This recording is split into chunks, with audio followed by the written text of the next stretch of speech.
Magandang umaga po sa inyo mga ka-farmer. Let's go farming na po. Pang-15 araw na po ng ating mga alagang sisiw. Ito na po yung kanilang size ngayon. Kanina po nagtimbang ako. Ay tayo titimbang uli para makita ng mga kasama nating nag-aalaga din ng 45 days.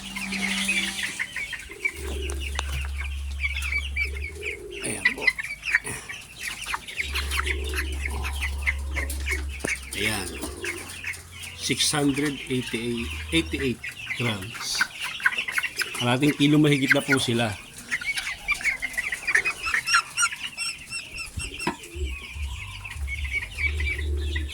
$558.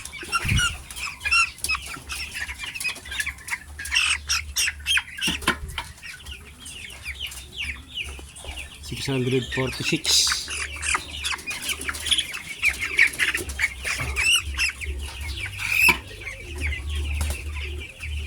$682. Medyo mainit po. Ayan.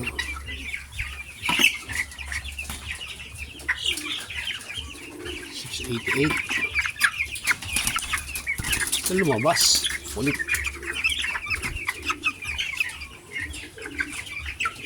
620. Hala!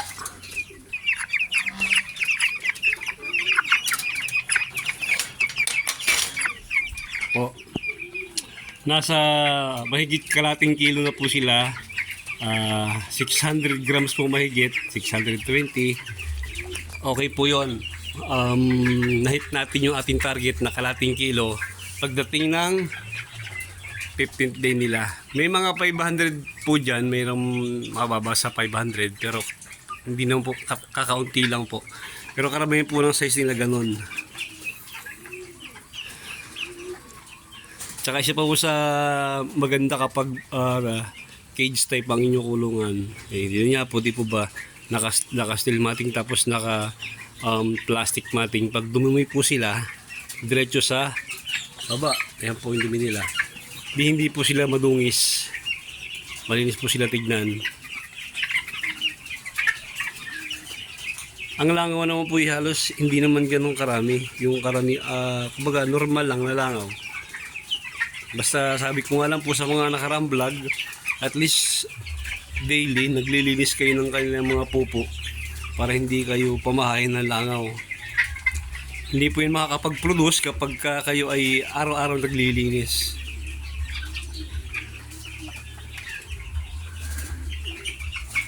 Ang vitamins muli tapos na. Ang bigay ko na lang po sa kanila, ibibigay ko lang po sa kanila dextrose powder hanggang mag 20th day po nila kasi baka mga 18 para pag tumungtong sila ng 25 days hindi nakapag-discharge na po tayo yung mga vitamins at mga antibiotic na nainom nila, hindi na ilabas na po nila, na i-flush na po nila. Pwede po tayong magbigay hanggang 28th day. Pwede po tayong magbigay ng probiotic kasi yung probiotic na po nagamit naman natin ay homemade at wala lang po masamang effect pa yon sa mga kukonsumo o kakain ng dressed chicken na ating paninda kasi naman po yun po ay organic po yun, tsaka pag probiotic po wala po masamang epekto sa mga kakain. Ito po yung iba.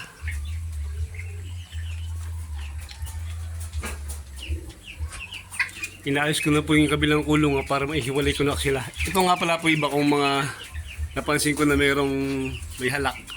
May parang pisik kung tawagin. Pag sila ay humihinga, parang nagpapawerso. Hiniwalay ko po sila. Yun po maganda, isa pa sa maganda kapag naka-cage type kayo. Pag may nakita kayong medyo may sipon, may halak, ay hiwalay nyo kagad sila. Pwede nyo silang gamutin ng bukod. Ay naka-antibiotic po sila. Silang parang 2, 4, 6, 7 pieces po naka-antibiotic.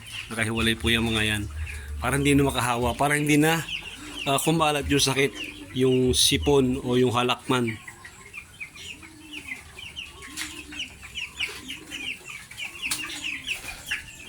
Ayan. Mamaya po, pagka medyo mababa na yung mataas yung araw, aalisin ko na po yung yung tabing na yan para yung hangin sa kanila mas malaki ang pasok. Kasi kailangan din po ng mga 45 days yung magandang pasok ng oxygen para po mas mabilis silang lumaki. At saka para po di sila hingalin. No? Napakainit po ng panahon niya dito sa Lucena. Umaga pa lang, ano na sila, nasa 30 degrees na. Kaya dapat talaga bantayin natin sila. Kung tayo aalis man, kailangan bumalik din agad sa bahay para mabantayan yung kondisyon nila. Kasi any moment, kapag hindi nyo nagawa ng paraan yung ganyang mga problema, yung paghihingal-hingal nila, yung kulang sa hangin, kapasok ng oxygen, maaaring may mamatay. Kailangan apurahin na rin po yung kabilang kulungan yung para mapaglagyan na at i-divide na sila sa tamang bilang nila kada layer. Ayun, maraming salamat po sa inyo mga ka-farmer. Paki-like naman po yung ating video at pa-subscribe naman po yung ating channel. Salamat po sa mga ka-farmer natin na laging nanonood sa ating mga vlog. Sana po ay may mga napupulot kayong pamamaraan sa pag-aalaga ng 45 days. Disclaimer po, yung mga sinishare ko po sa inyong mga tips at pamamaraan, yun po batay lang sa aking karanasan. At yung mga pagbibigay ng gamot o yung mga medication, yun ay usual lang din naman, basic baga kung tawagin, kasi sipon-sipon lang naman. Kaya yung iba po doon ay hiningi ko rin kinonsulta ko rin sa mga kaibigan natin na nag-aalaga ng 45 days sa malalaking kulungan. Pero siyempre, iba yung apply sa mga malaking kulungan kumpara sa mga kagaya nating nasa backyard lang. Pero mas madali po ang backyard kumpara po sa mga poultry farm kagaya ng mga tunnel vent kasi libo-libo na po ang laman nun kumpara sa atin 300 lang. Sabi nga po ng kaibigan ko na may alaga din na 45 days sa poultry farm, mas mahirap kontrolin yung malaking flock kumpara sa maliliit na flock. Dito madali mo makita yung sakit, madali mo magagawa ng ng paraan para hindi kumalat, makontrol mo yung sakit, hindi ka magkaroon ng malaking problema. Ayan po, maraming salamat po.